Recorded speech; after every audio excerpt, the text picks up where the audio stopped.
خصوصاً على افضلهم وخاتم النبيين محمد الامین وعلى آلہ وصحبہ اجمعین اما بعد۔ کل کی خاصی طویل نشست میں جو تقریباً پونے 2 گھنٹے پر پھیلی ہوئی تھی، جہاں تک درس کا تعلق ہے ہم صرف آدھی آیت پڑھ سکے تھے اور سارا وقت ہمارا کچھ تمہیدی مضامین میں صرف ہوا، لیکن میں اس پر مطمئن ہوں کہ وہ مضامین اہم تھے، بنیادی تھے، اور اللہ کا شکر ادا کرتا ہوں کہ ان کے ضمن میں اپنے مطالعہ قرآن اور غور و فکر کے حاصل کو میں نے اپنے اطمینان کی حد تک آپ حضرات کے سامنے بیان کر دیا ہے، جس سے حکمت دینی کے بہت سے اہم گوشے ہیں کہ جن پر روشنی پڑتی ہے۔ آج ہمیں چونکہ پوری سورت کا مطالعہ کرنا ہے اور اس سورہ مبارکہ کے آخر میں جو آیت ہے وہ آیت سجدہ ہے، لہذا پہلی تلاوت کے بعد ہم ایک سجدہ کر لیں گے، اس کے بعد دوران درس جب وہ آیت بار بار ریپیٹ ہوگی تو سجدے کی ضرورت نہیں ہوگی، البتہ درس کے اختتام پر پھر سب لوگ ایک سجدہ ایک مرتبہ اور کر لیں، اس طریقے سے جو اس کا تقاضا ہے وہ انشاءاللہ پورا ہو جائے گا۔ اعوذ باللہ من الشیطان الرجیم، بسم اللہ الرحمن الرحیم۔ اقرأ بسم ربک الذی خلق، خلق الانسان من علق، اقرأ وربک الاکرم الذی علم بالقلم، علم الانسان ما لم يعلم، کلا ان الانسان لیطغی ان رآہ استغنی، ان الى ربک الرجعى، ارأیت الذی ینہی عبدا اذا صلی، ارأیت ان کان علی الہدی او امر بالتقوی، ارأیت ان کذب وتولی، الم یعلم بان اللہ یری، کلا لئن لم ینتہ لنسفعا بالناصیہ، ناصیۃ کاذبۃ خاطئہ، فلیدع نادیہ، سندع الزبانیہ، کلا لا تطعہ واسجد واقترب، صدق اللہ العظیم۔ اللہم ربنا الہمنا رشدنا واعذنا من شرور انفسنا، اللہم ارنا الحق حقا وارزقنا اتباعہ، وارنا الباطل باطلا وارزقنا اجتنابہ، اللہم ربنا زدنا ایمانا وہدا وعلما نافعا وعملا صالحا متقبلا، آمین یا رب العالمین۔ جو تمہیدی مضامین میں نے کل بیان کیے تفصیل کے ساتھ، ان کا ایک اجمالی اعادہ کر کے ہم آگے بڑھیں گے۔ سب سے پہلی بات یہ کہ اگرچہ سورۃ العلق کا اصل جوڑا سورۃ التین ہے، لیکن یہ سورہ مبارکہ 4 سورہ نبوت و رسالت جو مشتمل ہے سورۃ التین، سورۃ العلق، سورۃ القدر اور سورۃ البینہ پر، ان میں سے ہر سورت کے ساتھ مربوط ہے، اور آج میں اضافہ کر رہا ہوں کہ اس 4 سورے کی مرکزی اور اہم ترین سورت یہی ہے۔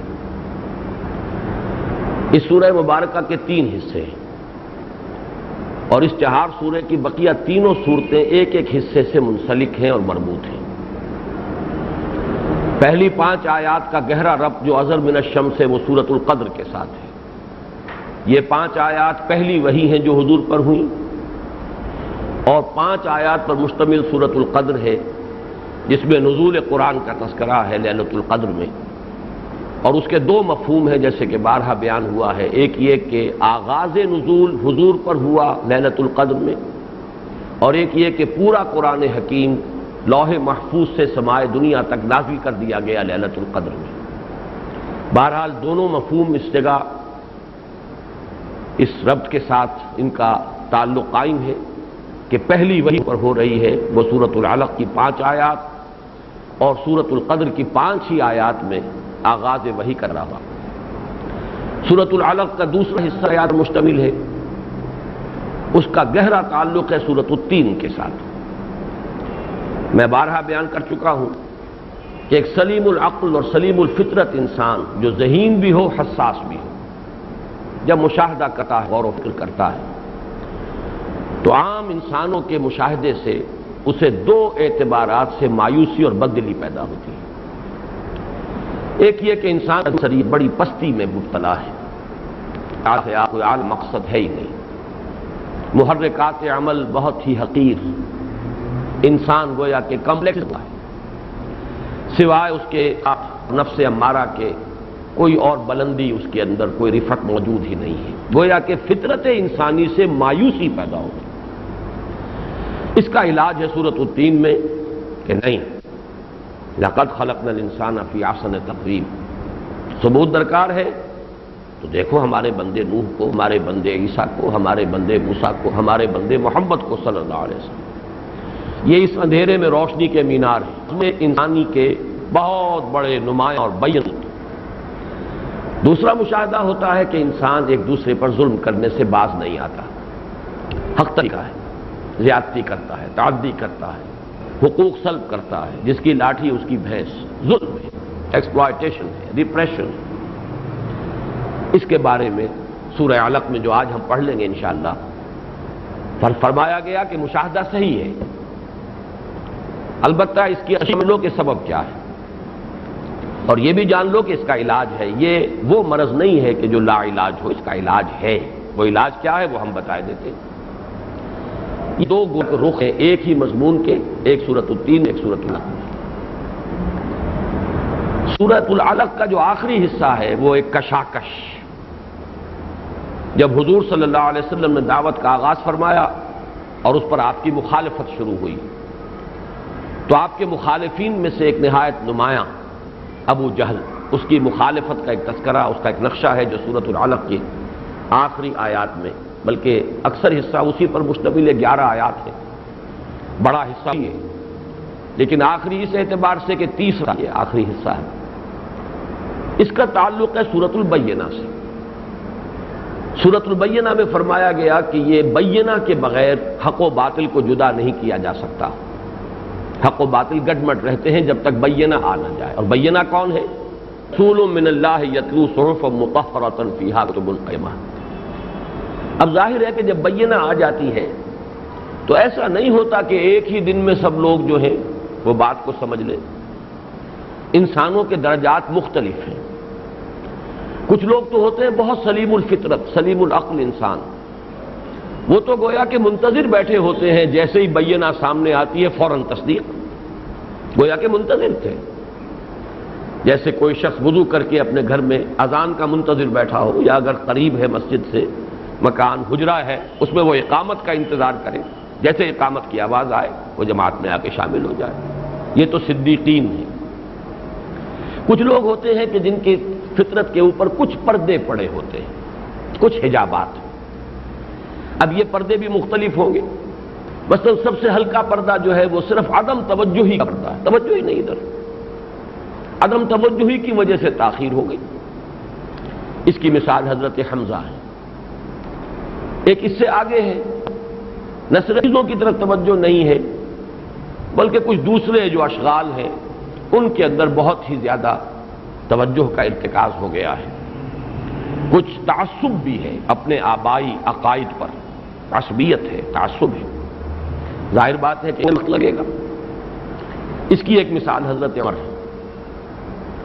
کچھ وہ لوگ ہیں کہ جن میں صرف کچھ پست ہمتی ہوتی ہے، وہ اتنی بڑی تبدیلی اپنے اندر لانے کے لیے جو عزیمت درکار ہے وہ ان میں نہیں ہوتی، منتظر ہوتے ہیں کچھ لوگ چل نکلیں تو ہم بھی پھر آگے بڑھیں گے۔ یہی ہے کہا گیا ہے سورہ توبہ میں والذین اتبعوہم بإحسان، ایک تو ہے السابقون الاولون من المہاجرین والانصار، ایک وہ ہے والذین اتبعوہم بإحسان۔ اس کا تذکرہ جو ہے خاص طور پر سورہ شورى میں ہے، جہاں فرمایا گیا والذین یحاجون فی اللہ من بعد ما استجیب لہ، جو لوگ ابھی تک رد و قدح میں پڑے ہوئے ہیں لیت و لال میں، جبکہ بہت سے لوگ اس دعوت پر لبیک کہہ چکے، قبول کر چکے، گویا کہ اب تو کم ہمتوں کو بھی میدان میں آ جانا چاہیے تھا۔ تو یہ تیسرا سبب ہے، کچھ وقت لگا، کچھ لوگ آگے چل نکلے، عزیمت کی مثالیں آ گئیں، کچھ آگے بڑھ گئے۔ اس سے آگے گزر کر جو ہے وہ طبیعت کی دنات، کمینگی، بزدلی، دنیا کی انتہائی شدید محبت، اور سب سے زیادہ جو مرض تقریباً لا علاج ہے وہ تکبر، اور تکبر ہی کا ایک عکس جو ہے وہ حسد ہے۔ حسد کیوں پیدا ہوتا ہے؟ تکبر کی وجہ سے۔ اس میں وہ شے کیوں ہے، یہ مجھ سے اس معاملے میں بازی کیوں لے گیا، یہ مجھ سے آگے کیوں نکل گیا؟ در حقیقت حسد بھی نتیجہ ہے تکبر کا۔ یہ لوگ ہیں جو محروم رہ جاتے ہیں بالکل، لیکن ظاہر بات ہے کہ درجہ بدرجہ ان پردوں کے اٹھنے میں وقت لگتا ہے، اور اس وقت کے دوران کشاکش ہوگی، داعی حق کو مصائب برداشت کرنے پڑیں گے، مشکلات جھیلنی ہوں گی، تکالیف جو ہے برداشت کرنی ہوں گی، تبھی تو دودھ کا دودھ، پانی کا پانی علیحدہ ہوگا۔ آخر آپ دودھ کو بلوتے ہیں تو مکھن نکلتا ہے، بلونے میں محنت لگتی ہے، وقت صرف ہوتا ہے، ایک دم تو مکھن نہیں نکالا۔ یہ ہے تعلق جو سورۃ البینہ کے ساتھ ہے، یہ جو کشاکش کا ایک نقشہ کھینچا گیا ہے ابو جہل کی مخالفت محمد الرسول اللہ صلی اللہ علیہ وسلم سے۔ اس اعتبار سے میں نے آج جو اضافہ کیا کل کی بات پر کہ اس چہار سورہ نبوت و رسالت کی مرکزی سورت یہ سورۃ العلق ہے۔ پہلے حصے کا تعلق سورۃ القدر سے، دوسرے حصے کا تعلق سورۃ التین سے، تیسرے حصے کا تعلق سورۃ البینہ سے۔ باقی چیزیں میں کل مزید بیان کر چکا ہوں، ان کا اعادہ نہیں کر رہا۔ دوسرا جو کل کا مضمون تھا کہ ایک اعتبار سے تو یہ چہار سورہ ہے، جس کی ایک سورت جو ہے سورۃ العلق ہے، اور چار سورتوں کا ایک گروپ بنتا ہے قرآن میں اس اعتبار سے کہ جن کے شروع میں جن کے مطالع جو ہیں وہ تقریباً یقین کے ساتھ کہا جا سکتا ہے کہ وہ ابتدائی وحییں ہیں جو حضور پر ہوئی۔ یہ ہے سورۃ العلق پہلی، جس کی پہلی 5 آیات پہلی وحی ہیں جو حضور پر ہوئی۔ پھر سورۃ النون یا سورۃ القلم، یہ دوسری وحی ہے، اس کی ابتدائی 7 آیات جو حضور پر ہوئی۔ پھر سورۃ المزمل ہے، اس کی بھی 7 آیات ابتدائی ہیں۔ پھر سورۃ المدثر ہے، اس کی بھی 7 آیات ابتدائی ہیں۔ اس میں اضافہ میں نے کیا تھا، اس کے بعد سورۃ الفاتحہ، پھر یہ کہ سورۃ اللہب ہے۔ یہ تقریباً مجھے تو اس پر خاصا انشراح ہے، لیکن مجھے خوشی ہوئی کہ علامہ آلوسی نے بھی کم سے کم ان 4 صورتوں کے بارے میں اپنا اتفاق ظاہر کیا۔ لیکن ان چاروں صورتوں میں جو دوسری قدر مشترک ہے وہ یہ کہ ان چاروں صورتوں کے 3 حصے ہیں، جیسے ابھی ہم نے گنا 3 حصے سورۃ العلق کے۔ پہلے حصے میں حضور سے خطاب خصوصی، اور اس میں ترتیب آج اضافی طور پر نوٹ کر لیجئے کس قدر خوبصورت ترتیب ہے۔ سورۃ العلق کا پہلا حصہ صرف آغاز وحی ہے، اور حضور کو گویا کہ علم کے حصول پر آمادہ کیا جا رہا ہے۔ پڑھو، اقرا۔ پھر اللہ کی طرف نسبت تعلیم کی، علم الانسان ما لم یعلم، علم بالقلم، 2 مرتبہ اقرا۔ اس کے بعد سورہ نون میں کوئی نہ تبلیغ کا حکم ہے نہ کوئی اور مضمون آیا، صرف دلجوئی ہے کہ جیسے ہی چرچا ہوا ہوگا مکے میں کہ محمد صلی اللہ علیہ وسلم وہ تو یہ کہہ رہے ہیں میرے پاس فرشتہ آیا، تو ایک فوری رد عمل تھا کہ معلوم ہوتا ہے کوئی دماغی توازن شاید صحیح نہیں رہا، یا کوئی آسیب آ گیا ہے جس کو انہوں نے فرشتہ سمجھا ہے، کوئی بدروح ہے جو دھوکہ دے گئی آ کر۔ اس پر جو آپ کو ملال ہوا وہ ہے 7 آیات، نون والقلم وما یسطرون ما انت بنعمت ربک بمجنون وان لک لاجرا غیر ممنون وانک لعلی خلق عظیم فستبصر ویبصرون بایکم المفتون ان ربک هو اعلم بمن ضل عن سبیلہ وهو اعلم بالمهتدین۔ تیسری صورت میں اب حضور کو ذاتی ریاضت، قیام اللیل اور ترتیل قرآن، یہ مشقت، یہ ذاتی ریاضت ہے۔ چوتھی صورت میں اب تبلیغ، قم فانذر وربک فکبر۔ 5ویں وحی جو ہے وہ سورہ فاتحہ، وہ گویا کہ اب نماز کا جو جزو لازم ہے اس کی تلقین ہو گئی۔ 6ٹھی وحی سورہ مسد یا سورۃ اللہب، یہ ہے گویا کہ اس کشاکش اور تصادم کی ایک نمایاں ترین صورت۔ ابو لہب جو آپ کا نہایت قریبی رشتہ دار، سگا چچا، لیکن وہی شدید ترین مخالف، نہ صرف وہ بلکہ اس کی بیوی بھی، اس کا تذکرہ ہے سورۃ اللہ۔ تو بڑی حسین ترتیب ہے، یہ ہے کہ جو ابتدائی وحی ہو رہی ہے محمد الرسول اللہ صلی اللہ علیہ وسلم۔ پھر چاروں صورتوں میں دوسرا مضمون ہے آخرت. یہاں 3 آیتیں، کلا ان الانسان لیطغی ان رآہ استغنی ان الی ربک الرجعی. سورہ نون میں ایک تمثیل، ایک حکایت یا ایک واقعے کے پیرائے میں کذالک العذاب والعذاب الآخرۃ اکبر لو کانوا یعلمون. پھر سورہ مزمل میں ان لدینا انکالا وجحیما وطعاما ذا غصۃ وعذابا الیما. ابھی تک یہاں یوم قیامت کا تذکرہ نہیں آیا ہے. یوم قیامت کا سورہ مزمل میں آیا، یوم یجعل الولدان شیبا السماء منفطر بہ. یہ انداز جو ہے، اور پھر اس کا صحیح ترین 3 آیتوں کے اندر جو آیا ہے فَإِذَا نُقِرَ فِي النَّاقُورِ فَذَلِكَ يَوْمَئِذٍ يَوْمٌ عَسِيرٌ عَلَى الْكَافِرِينَ غَيْرُ يَسِيرٌ. تیسرا حصہ ان چاروں صورتوں کا مخالفین اور معاندین. سورۃ العلق میں ابو جہل، سورہ نون میں 2 رائے ہیں، ولید بن مغیرہ یا اخنس بن شریق. سورہ مزمل میں جمع کے صیغے میں ہے وَذَرْنِي وَالْمُكَذِّبِينَ أُولِي النَّعْمَةِ وَمَهِّلْهُمْ قَلِيلًا. سورۃ المدثر میں تقریباً اجماع ہے کہ ولید بن مغیرہ کا ذکر ہے. آگے جیسے کہ معلوم ہے وہ تو بالکل کوئی پردہ ہے ہی نہیں. سورۃ اللہب کے اندر ابو لہب اور اس کی بیوی کا ذکر ہے، ام جمیل. یہ ہے گویا کہ ان 4 صورتوں کے مضامین کی باہمی مشابہت. تیسرا مضمون جو کل میں نے بیان کیا، اول ما نزل من القرآن، اس پہ جو بحث ہوئی ہے، میں رائے عرض کر چکا ہوں کہ ایک رائے یہ بھی ہے کہ آیت بسم اللہ سب سے پہلے نازل ہوئی، لیکن یہ بہت ہی کمزور رائے ہے. لا یعبا بہ، اس کی طرف کوئی توجہ بھی نہیں دی گئی، صرف تذکرہ کر دیا گیا. دوسری رائے ہے سورۃ الفاتحہ، اس کی توجیہ یہ سامنے آ چکی ہے کہ پہلی مکمل سورۃ سورہ فاتحہ نازل ہوئی. تیسری رائے جس پہ چونکہ بعض احادیث موجود ہیں اور حضرت جابر بن عبداللہ انصاری رضی اللہ تعالی عنہ سے روایت ہے کہ انہوں نے کہا کہ پہلی وحی جو حضور پر ہوئی ہے وہ سورہ مدثر کی ابتدائی 7 آیات ہیں. تو جو ان کی روایت آئی ہے صرف بخاری میں ہے، اس میں تو بڑے جزم کے ساتھ وہ کہتے ہیں کہ پہلی آیات جو ہے وہ یہی ہے جو نازل ہوئی. لیکن وہی روایت جو بخاری اور مسلم دونوں میں موجود ہے ایک دوسرے سلسلہ روایت سے، اس میں داخلی طور پر شہادت موجود ہے کہ انہوں نے یہ فرمایا کہ حضور فترت وحی کا ذکر کر رہے تھے، گویا کہ اس سے پہلے وحی آ چکی تھی، تبھی تو فترت الوحی ہوگا.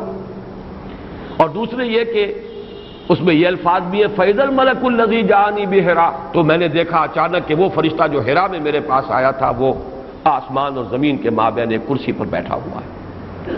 تو اس سے خود بخود ثابت ہو گیا کہ سورہ مدثر کی ابتدائی آیات فترت وحی کے بعد نازل ہونے والی پہلی آیات ہیں، مطلقاً پہلی آیات نہیں. تو گویا کہ بالیقین ہم کہہ سکتے ہیں، اس پر اجماع ہے تقریباً، کہ سب سے پہلی آیات جو حضور پر نازل ہوئی وہ سورہ علق کی ابتدائی 5 آیات ہیں.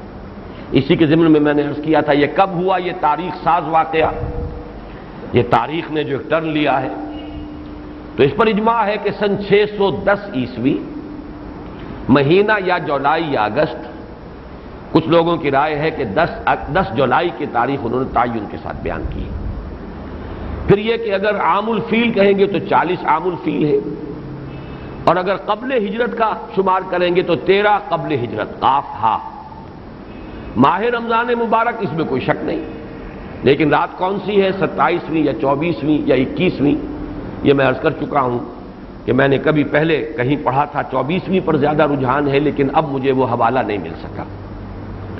البتہ 21ویں کے ضمن میں مولانا مبارک صفی پوری جنہوں نے کتاب لکھی الرحیق المختوم، عربی زبان میں سیرت کی بڑی عمدہ کتاب جس کا اردو ترجمہ بھی چھپ گیا ہے، انہوں نے 21 رمضان مبارک 21ویں شب جو ہے اس کے حق میں رائے ظاہر کی ہے. اور ان کی دلیل یہ ہے کہ یہ ثابت ہے کہ وہ دوشنبہ کی رات تھی، پیر کی رات تھی، اور اس کو جو انہوں نے حساب جوڑا ہے تو اس سے وہ 21ویں شب بنتی ہے. واللہ اعلم. زیادہ جو وقت ہمارا کل صرف ہوا وہ کیف کان بدء الوحی، اور اس میں اللہ کا شکر ہے کہ ہم نے پوری روایت حضرت عائشہ صدیقہ رضی اللہ تعالی عنہا سے جو ہے، جو ان کے بھتیجے عروہ ابن زبیر سے ہے رضی اللہ تعالی عنہما، تو یہ جو روایت ہے یہ ہم نے لفظ بلفظ کل پڑھی ہے. اور یہ تو چونکہ نہایت ثقہ، نہایت معتمد علیہ.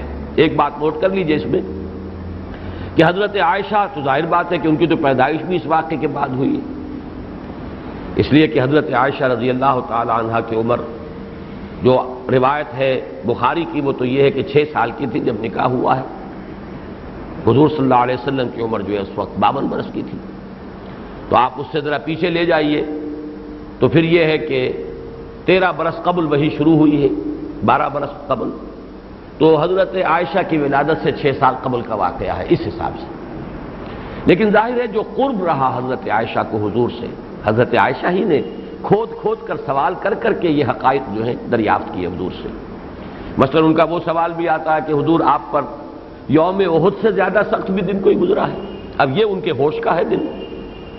حضور نے فرمایا ہاں، یوم طائف مجھ پر یوم احد سے بھی کہیں زیادہ سخت تھا، پھر پورا واقعہ بیان کیا۔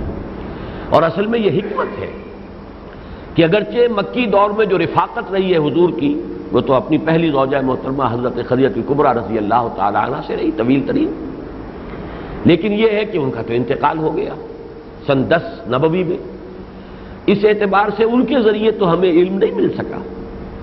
جو چند چیزیں ان کی ملتی ہیں ان سے اندازہ ہوتا ہے ان کے فہم کا، ان کی سمجھ کا، ان کی حکیمانہ طبیعت کا، ان کی شخصیت جو ہے اس کی میچورٹی اور پختگی کا۔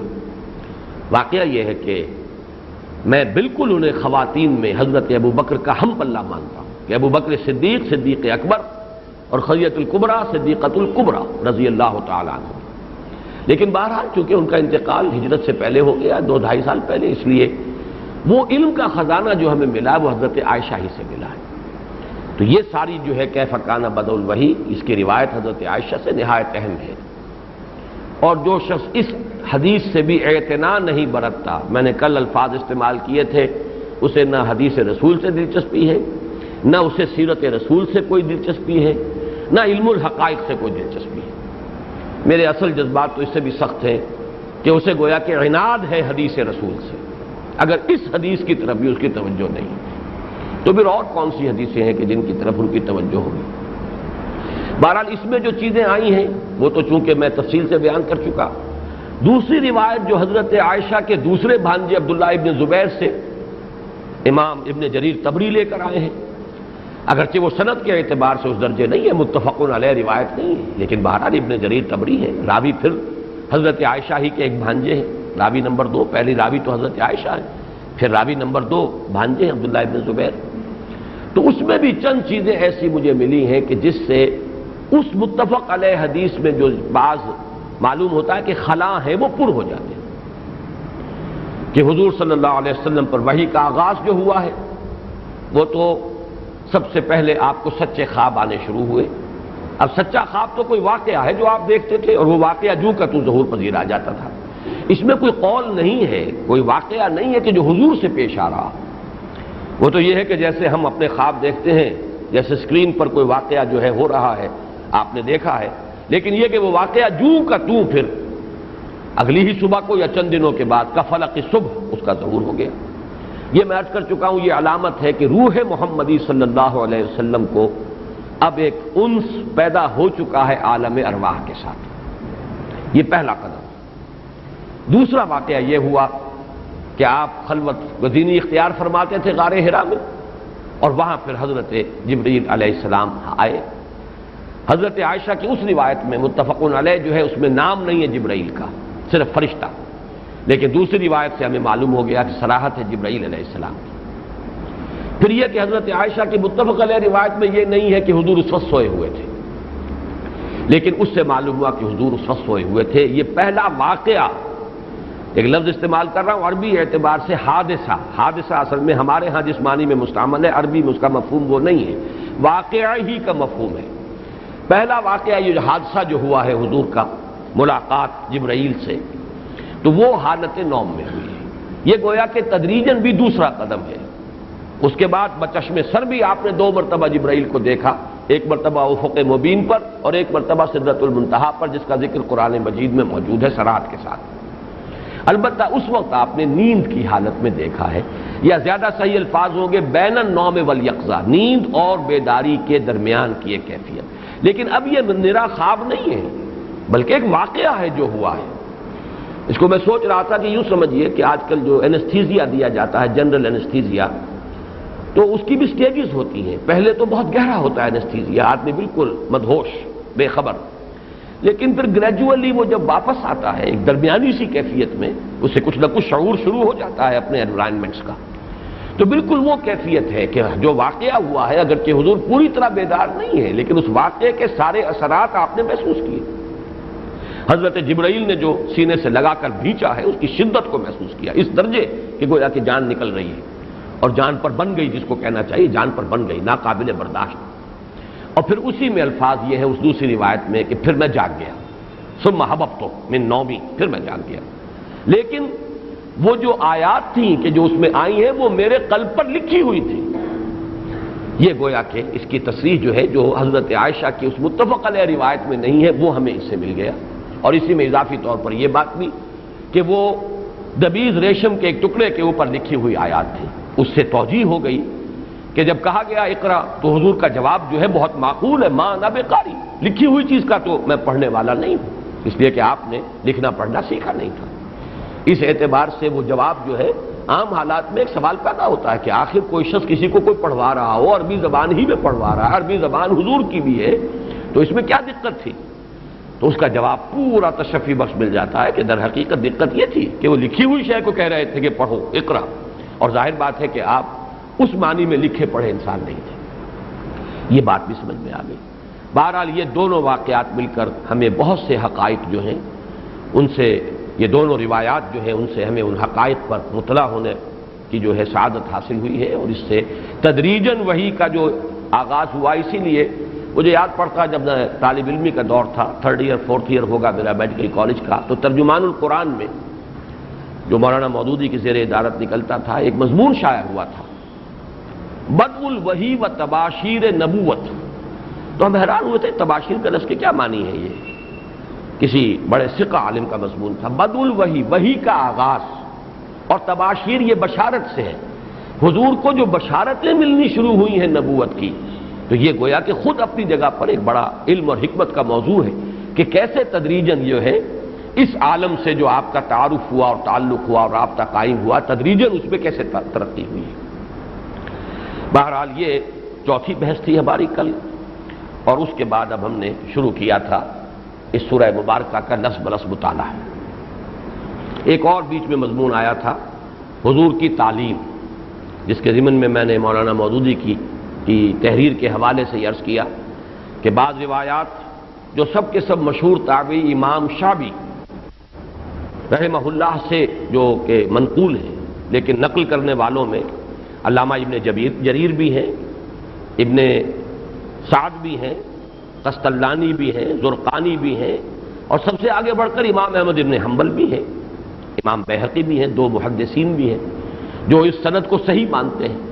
اور اس میں یہ بیان ہوا ہے کہ نبی اکرم صلی اللہ علیہ وسلم پر اس پہلی وحی کے بعد جس کے لانے والے جبرائیل ہیں علیہ السلام، پھر حضرت اسرافیل جو ہیں ان کو معین کر دیا گیا. وہ مسلسل ساتھ رہے حضور کے 3 برس تک، اور آپ کی کوئی تعلیم ہوئی. کیا تعلیم ہوئی؟ جو تعلیم ہوئی وہ ہم نہیں جان سکتے اس کی حقیقت کو.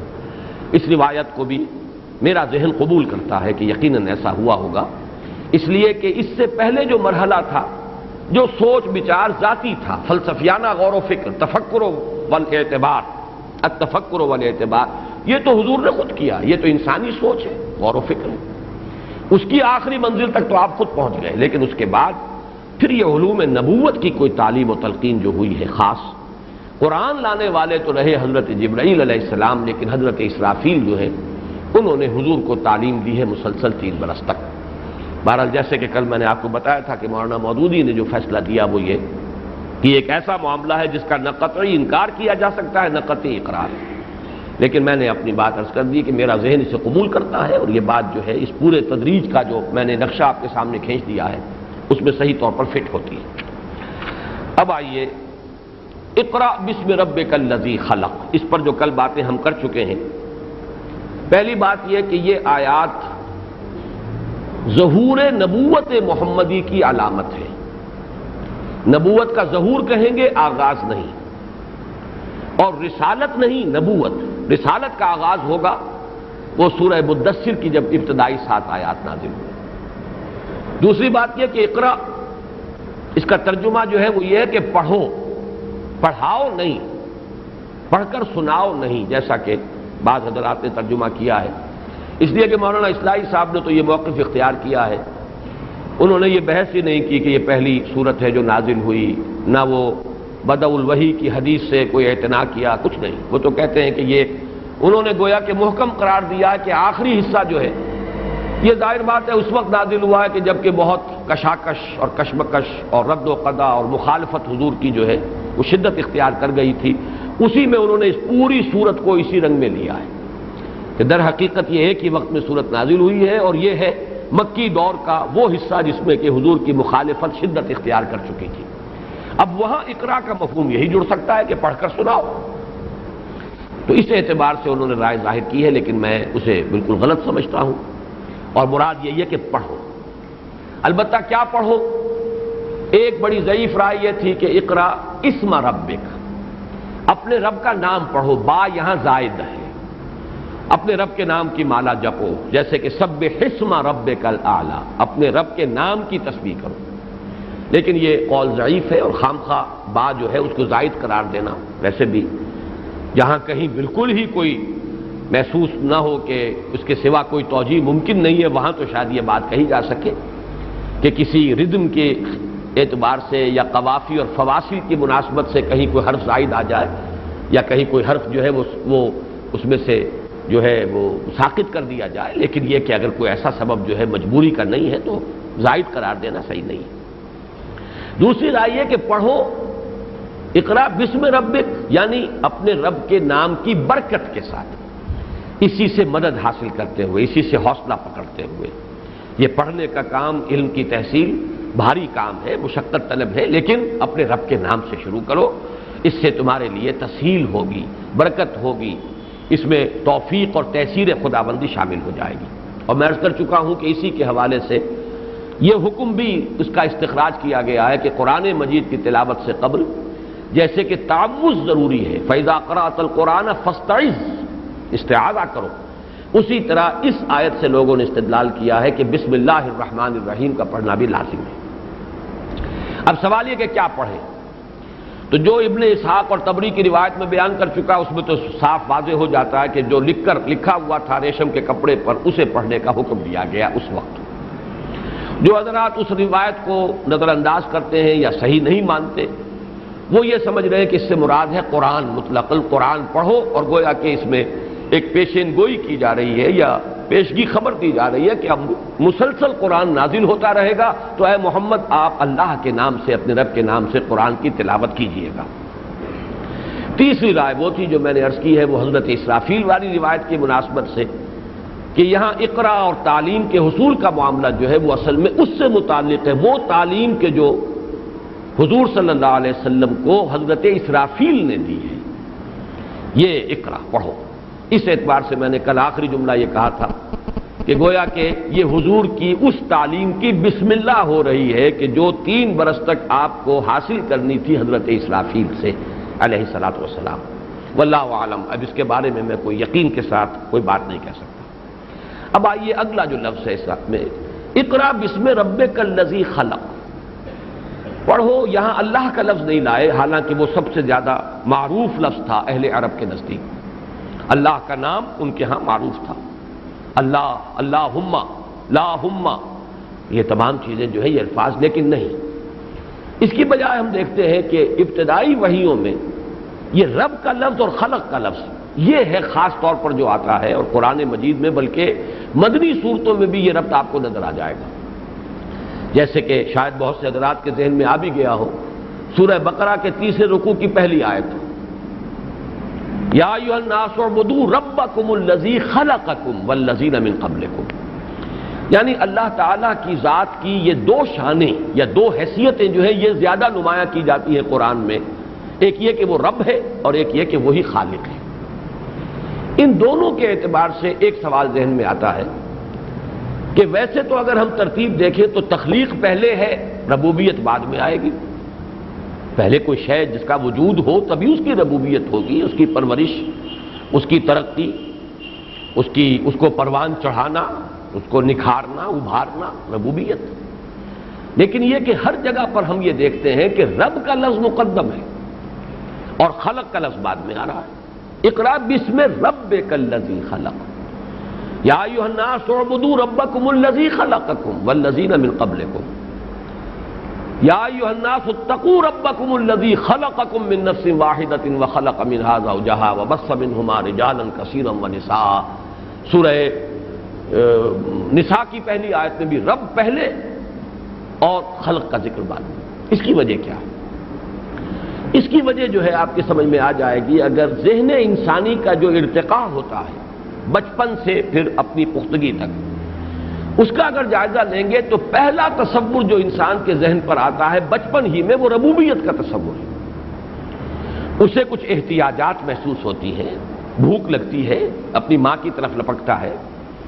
اگر بالکل ہی وہ انفینٹ ہے، ابھی انفینسی کا دور ہے، تو وہ اس کی چھاتی کی طرف لپکے گا، دودھ پیے گا، اس کے بعد بھی ماں ہی کی طرف رجوع کرے گا۔ اگر اس سے ذرا بڑی عمر ہو گئی ہے، کھانے کے لیے روٹی کا ٹکڑا، کوئی بسکٹ، کوئی شے ماں نے ہی دینی ہے۔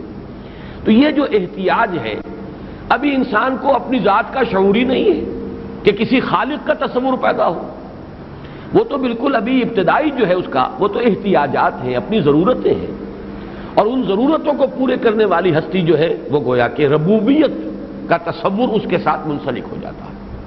سب سے پہلے جو ہے وہ لفظ آتا ہے والدین کے لیے، کما ربیانی صغیرا وقل رب ارحمہما کما ربیانی صغیرا، اور یہ کہا کرو اے رب میرے والدین پر رحم فرما جیسے کہ انہوں نے مجھے پالا پوسا جبکہ میں چھوٹا سا تھا۔ تو در حقیقت یہ ربوبیت جو ہے، اس کا کانسیپٹ، یہ انسان کے ذہن پر سب سے پہلا جو ہے امپریشن، سب سے پہلی اس کی شعور کی سطح پر جو نقش ہوتا ہے وہ ربوبیت کا ہے۔ البتہ جب عقل اس کی آگے ہوگی، پختہ شعور کو وہ پہنچے گا تو پہچانے گا میرا رب اصل میں کوئی اور ہے۔ ماں میں بھی محبت اسی نے ڈالی، باپ میں بھی شفقت اسی نے ڈالی، سورج میں اگر میری ضرورت کو پورا کرنے کا کوئی سامان ہے، کوئی تاثیر ہے کہ فصلیں پکتی ہیں میری اس سورج کی تمادت سے، یا ہوائیں چلتی ہیں اس سورج ہی کی بدولت، تو یہ بھی سب اللہ ہی کی عطا کردہ، اس کے اندر یہ صفات ہیں، یہ اوصاف ہیں۔ تو پھر وہ پہنچ جائے گا کہ ربوبیت کو پھر اصل رب کی ذات کے ساتھ وہ منسلک کر لے۔ وہ چھلانگ لگاتا ہے کہ اس پورے عالم اسباب سے بالا تر ایک ہستی ہے جس نے اس سورج کو پیدا کیا، چاند کو پیدا کیا، زمین کو پیدا کیا، وہی ہے کہ جو بارش برساتا ہے، وہی ہے کہ جو مردہ زمین کو زندہ کرتا ہے، اسی نے ہماری ساری ضروریات فراہم کی ہیں، ساری نعمتیں اسی کی عطا کرتے ہیں، منعم حقیقی وہی ہے۔ لیکن یہ کہ اگر آپ ارتقائی جو ایک پروسیس ہے انسانی ذہن کا، اس کا جائزہ لیں گے تو پہلا تصور ربوبیت کا ہے۔ البتہ اس کے بعد ایک خاص سٹیج پر آ کر انسان سوچتا ہے، اب اس کے فلسفیانہ غور و فکر کا جب آغاز ہوگا تو وہ سوچے گا یہ کائنات کیا ہے، یہ خود بخود تو نہیں آج بن سکتی، کوئی بنانے والا ہے۔ تو یہاں پہ رب کے بعد اب تصور خلق کا آتا ہے۔ اقرأ باسم ربک الذی خلق، پڑھو اپنے اس رب کے نام سے جس نے پیدا کیا۔ یہ رب کے بارے میں ایک بات میں نے اس سے پہلے عرض کی تھی، لیکن انہی دنوں میں بعض چیزیں جو ہیں اور جو سامنے علم میں آئی ہیں اس کے حوالے سے صرف نوٹ کرا رہا ہوں کہ پہلے میرا یہ خیال تھا کہ را با با رب یہ ایک علیحدہ لفظ ہے، اور را با اور وا یہ ہے در حقیقت ایک دوسرا مادہ، اصل بنیادی طور پر مختلف، تربیت تو اس سے بنتا ہے۔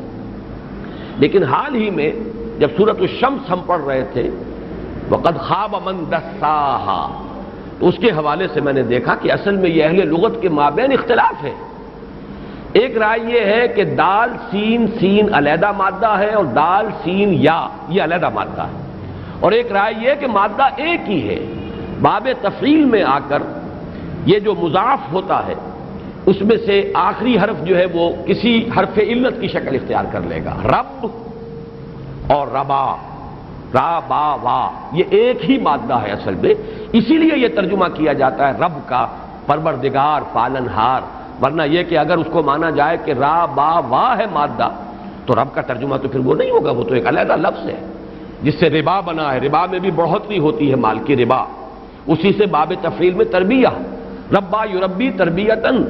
لیکن یہ کہ اصل میں ایک رائے یہ ہے، اور امام رازی نے بڑی تفصیل سے اور بڑے جزم کے ساتھ لکھا ہے کہ در حقیقت یہ مادہ ایک ہی ہے، باب تفعیل میں جب آتا ہے تو اس کا جو آخری حرف ہے کہ جو 2 مرتبہ آ رہا ہے رب، اسی طریقے سے شق، شین قاف قاف، اور شین قاف اور یا یہ ایک ہی مادہ ہے، دال سین سین اور دال سین اور یا ایک ہی مادہ ہے، را با با اور را با واو یہ ایک ہی مادہ ہے۔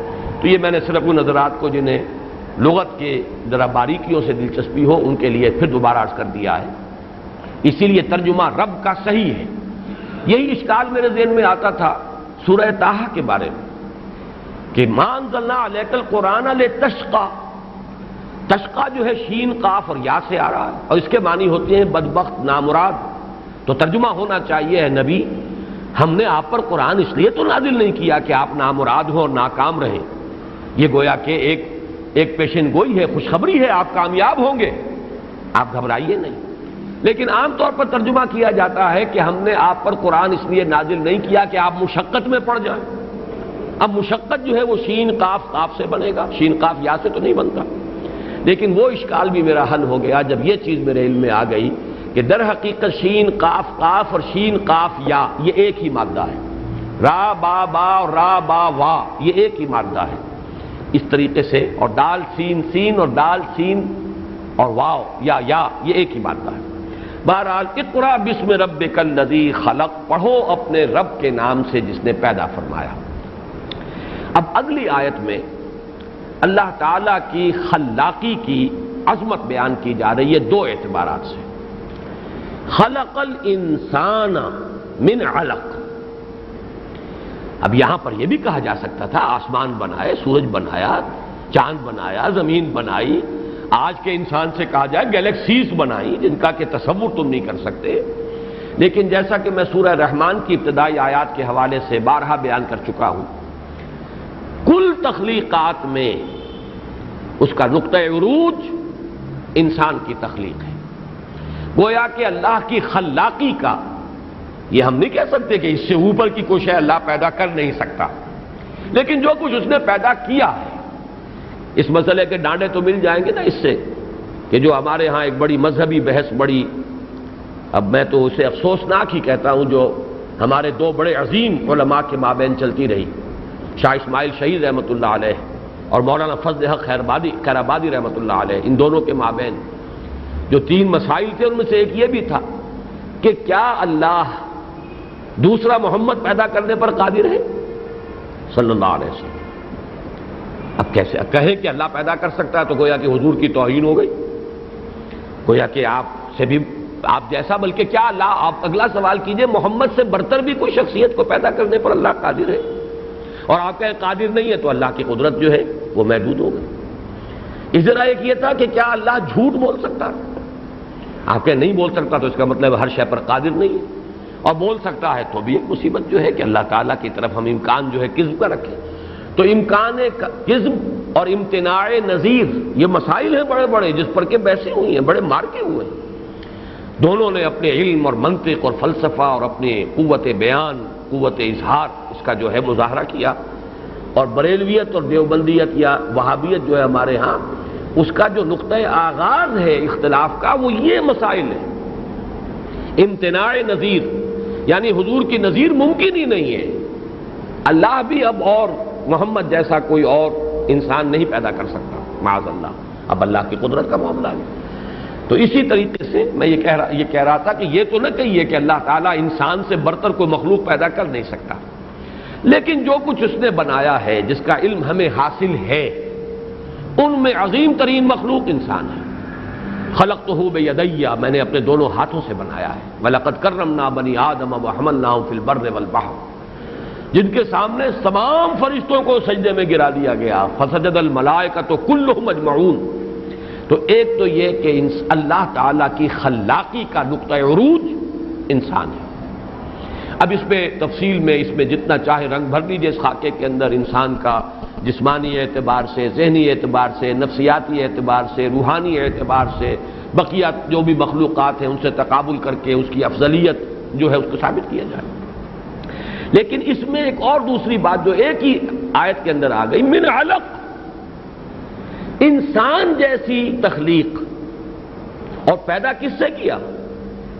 ایک گندے پانی کی بوند یا جمع ہوا خون اس کی پھٹکی یا ایک علق جونک کی طرح کے جو رحم مادر میں چمٹی ہوئی تھی؟ یہ میں بعد میں عرض کروں گا کہ علق سے مراد کیا ہے۔ یہاں معلوم ہوا کہ یہاں انسان کا جو حیوانی وجود ہے اس کا تذکرہ کیا جا رہا ہے، روح پیدا نہیں ہوئی ہے علق سے۔ معلوم ہوا کہ انسان کا حیوانی وجود بھی جملہ حیوانات سے تو بالا تر ہے، یہ تو سب مانیں گے۔ جتنی بھی حیات ارضی ہے، حیوانات جتنے بھی زمین پر ہیں، چاہے وہ پانی کے ہوں، چاہے خشکی کے ہوں، چاہے ہوا میں اڑنے والے پرندے ہوں، یہ تو جدید سائنس بھی یہی کہتی ہے کہ جو بھی ایک ٹری بنایا جاتا ہے، ایوولوشن ٹری، اس کے ٹاپ پر کھڑا ہوا دکھایا جاتا ہے ہومو سیپینس۔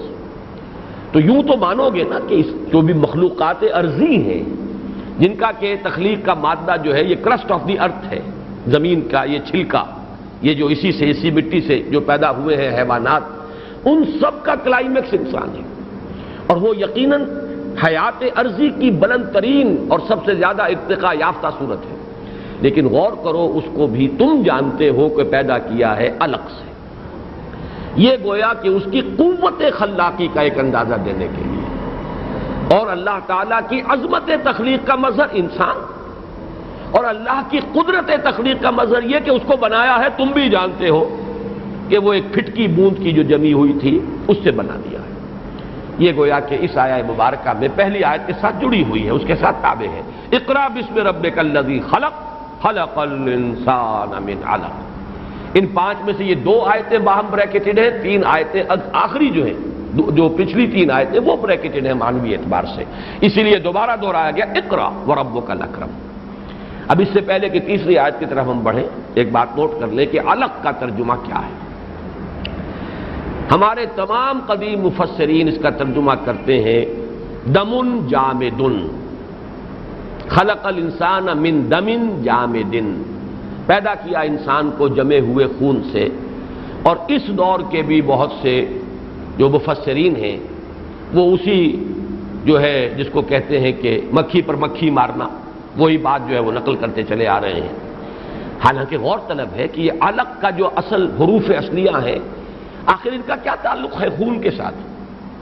یا کوئی ثبوت دیں۔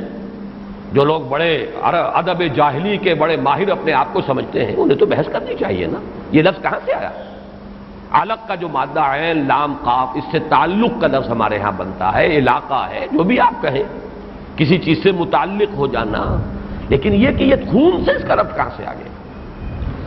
یہاں پر علم تفسیر کا ایک بہت اہم نقطہ آ رہا ہے، اور میں سمجھتا ہوں کہ یہ بھی اچھا ہے اس تفسیر سورہ علق کے حوالے سے یہ بہت سے اہم مضامین جو پہلے بھی آئے ہیں لیکن دوبارہ آ جائیں، اور ایک ہی سلسلے کے اندر ان تمام مضامین کو دوبارہ جو ہے وہ منسلک کر لیا جائے۔ دیکھیے، ہمارے جو قدیم مفسرین تھے، یہاں تک کہ صحابہ کرام بھی، جو سائنٹیفک فینومینا ہے، اگلا لفظ میں استعمال کرتے ہوئے رک گیا ہوں لیکن نوٹ کر لیجئے، یہاں تک کہ خود حضور بھی صلی اللہ علیہ وسلم، جہاں تک سائنٹیفک فینومینا ہے ان کے بارے میں ان کا قول سند نہیں ہے، اس لیے کہ وہ تو ان کے ابھی معلومات سائنسی جو ہے بہت محدود تھیں۔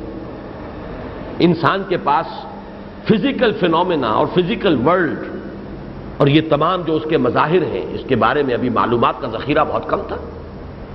حضور کی بھی توہین نہیں ہے اس میں، معاذ اللہ، نوٹ کر لیجیے، اس لیے کہ نہایت صحیح اور مستند حدیث موجود ہے کہ جب حضور صلی اللہ علیہ وسلم نے مدینہ جب تشریف لائے ہیں اور تعبیر نخل کا واقعہ ہو گیا، چونکہ آپ کو مہارت نہیں تھی، آپ تو اس سرزمین کے رہنے والے تھے جہاں کوئی کھیتی تھی ہی نہیں، کسی چیز کا پیدا ہونے کا سوال ہی نہیں، کہاں کھجور اور کہاں کوئی اور شے، بے وادٍ غیر ذی زرع، لہذا زراعت کے اصولوں سے آپ واقف نہیں تھے، آپ تو تجارت کے ماہر تھے، آپ نے تجارت کی تھی۔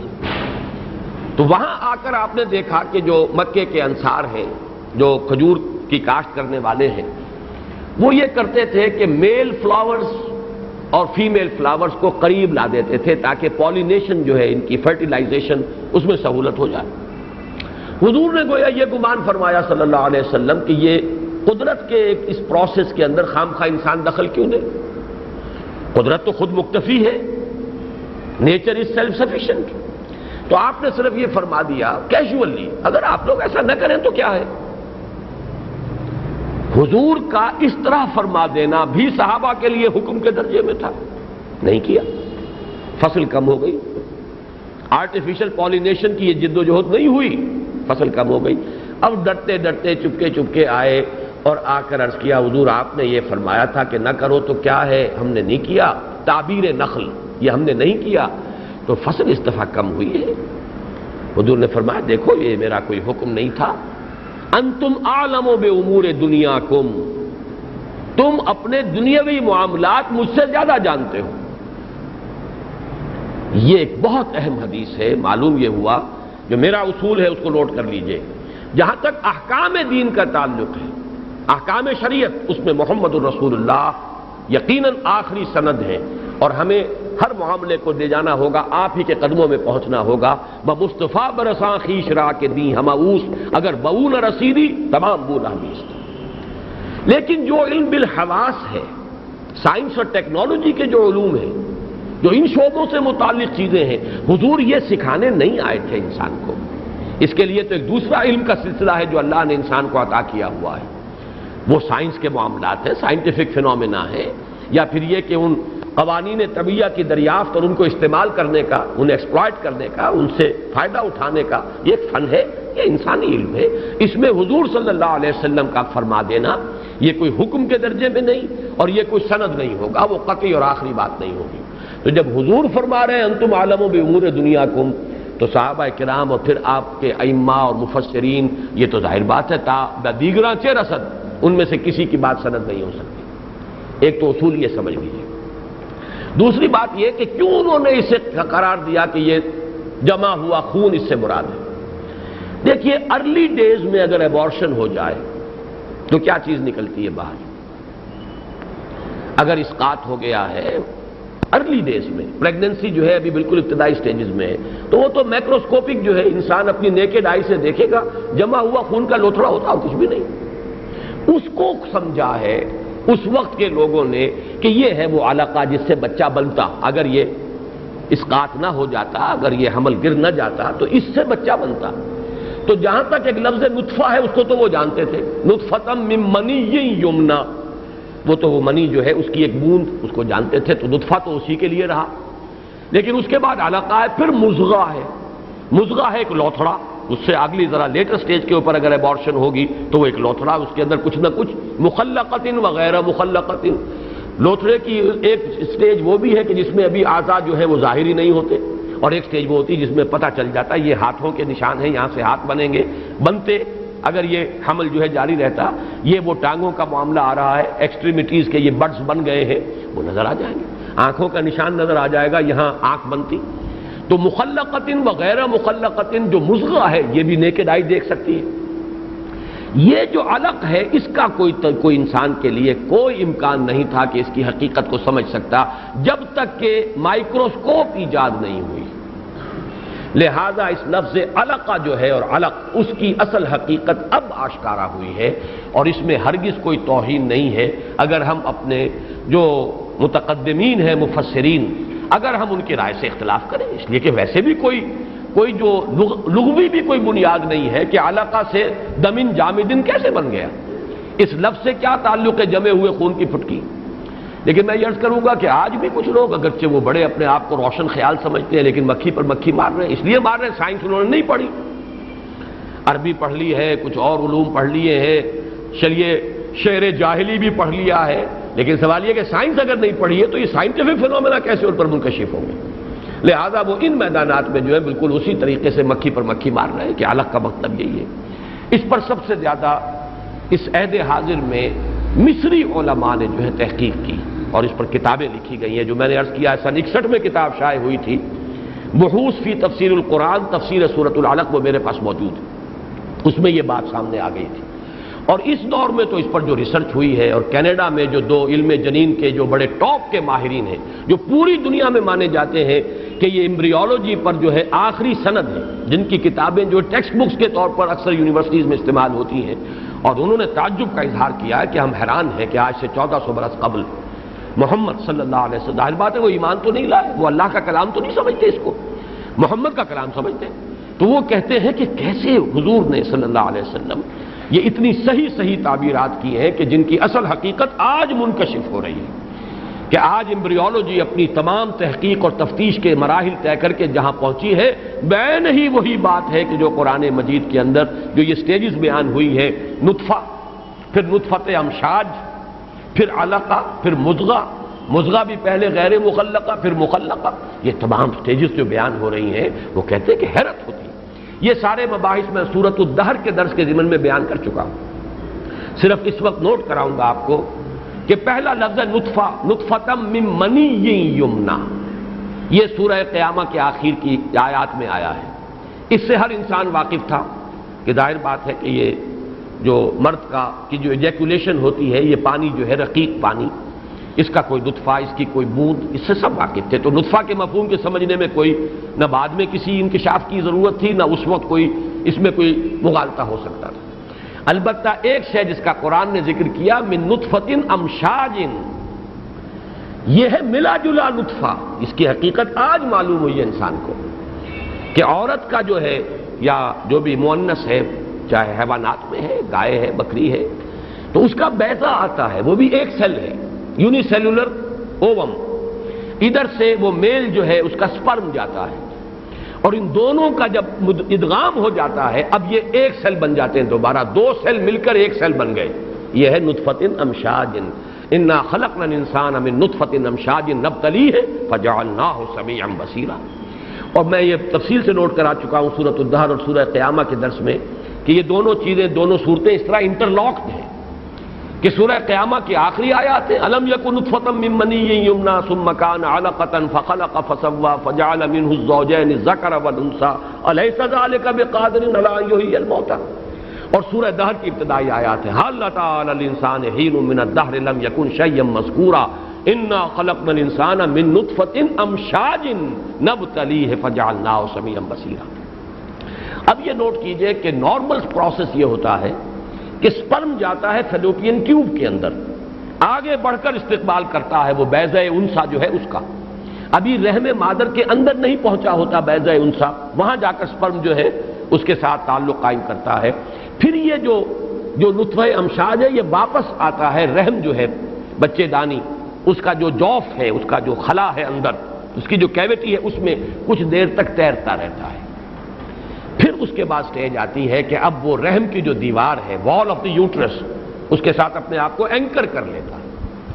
اب یہ جونک کی مانند ہے، چمٹا ہوا ہے رحم مادر کی اس دیوار کے ساتھ، اور وہیں سے اب وہ غذا لینی شروع کرتا ہے، جیسے جونک جو ہے وہ کسی چیز سے چمٹ کر اور خون چوسنا شروع کرتی ہے۔ یہ ہے سٹیج جسے علقہ کہا ہے، اس لیے کہ متعلق ہو گیا، معلق ہو گیا ہے وہ رحم مادر کے ساتھ، وہ متعلق ہو گیا، منسلک ہو گیا، اس نے اپنے آپ کو اینکر کر لیا، اس کے ساتھ جوڑ لیا ہے، اور اب اس سے وہ لٹکا ہوا ہے، اس سے پہلے وہ کیوٹی جو ہے یوٹرس کی اس کے اندر وہ تیر رہا ہے۔ یہ ہے خلق الانسان من علق۔ اب یہ حقائق اگر سامنے آ جائیں ہیں تو پھر میں عرض کر رہا ہوں کوئی تان نہیں، کوئی توہین نہیں جو ہمارے متقدمین ہیں، اس لیے کہ یہ چیزیں ان کے علم میں نہیں تھی، اس میں وہ معذور ہیں۔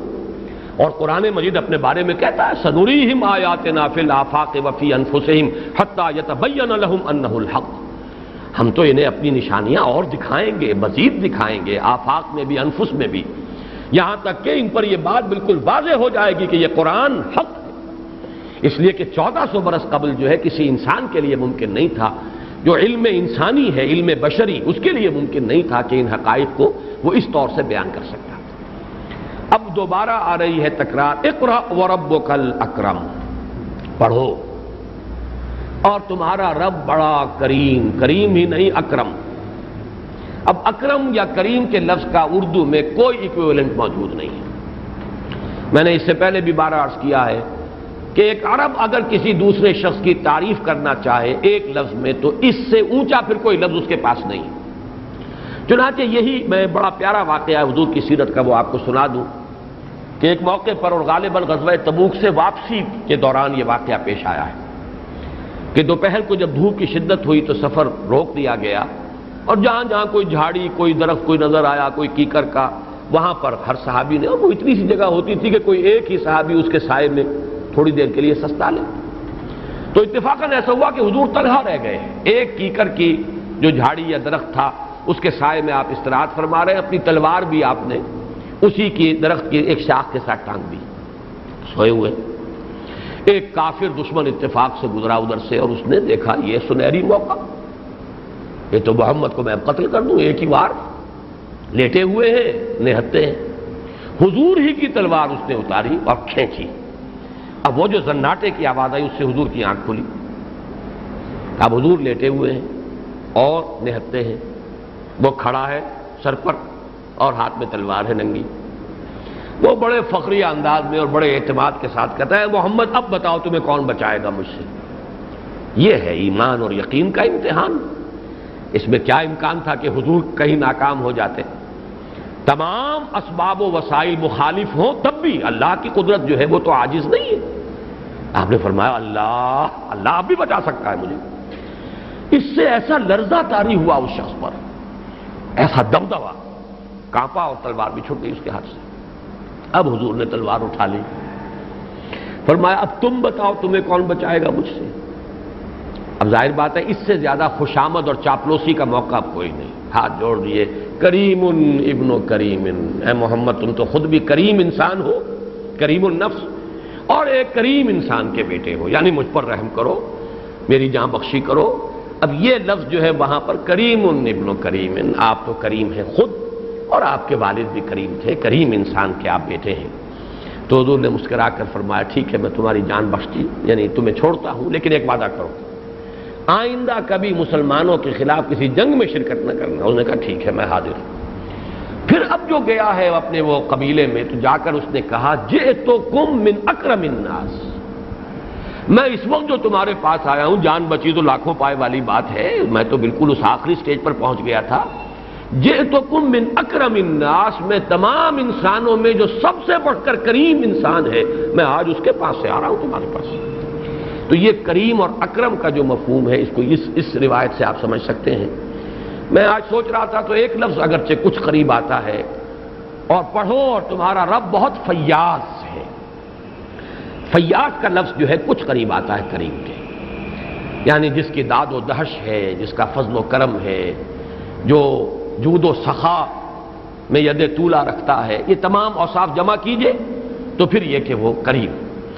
اقرا وربک الاکرم. اب یہاں میں نے کل عرض کیا تھا کہ اصل میں یہ الفاظ خود بول رہے ہیں کہ اس میں ایک حوصلہ افزائی، ہمت افزائی کی بات ہے کہ گھبرائیے نہیں.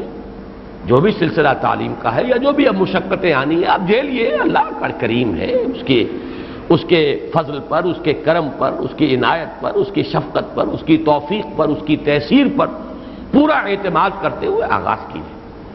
یہاں پھر میں وہ الفاظ لا رہا ہوں. ظاہر بات ہے کہ حضور کی شان اپنی جگہ پر ہے اور یہ الفاظ کہتے ہوئے ذرا زبان لڑکھڑاتی ہے. میں نے کل بھی کہا تھا کہ حضور کی بسم اللہ ہو رہی ہے یہ. اور بہرحال اللہ تعالیٰ کے سامنے تو حضور کا مقابلہ رب و رب وَإِن تَنَزَّلْ وَالْعَبْدُ عَبْدٌ وَإِن تَرَقَّى، بندہ کتنا ہی اونچا ہو جائے بہرحال بندہ ہے. اللہ کے سامنے تو وہ ایک اس چھوٹے سے شاگرد ہی کے مانند ہے، جیسا کہ ہم کسی بڑے استاد کے سامنے کسی شاگرد کو بٹھاتے ہیں اور اس کی بسم اللہ کراتے ہیں. تو ظاہر بات ہے کہ وہ تقابل جب اللہ کی ذات سے ہوگا تو وہی نسبت بلکہ اس سے بھی بڑی نسبت سامنے آئے گی. تو اسی انداز میں یہ دل جوئی اور حوصلہ افزائی کا کلمہ ہے اقرا وربک الاکرم الذی علم بالقلم، جس نے کہ تعلیم دی ہے قلم کے ذریعے سے. اب یہاں ایک بہت اہم مسئلہ سامنے آ جاتا ہے.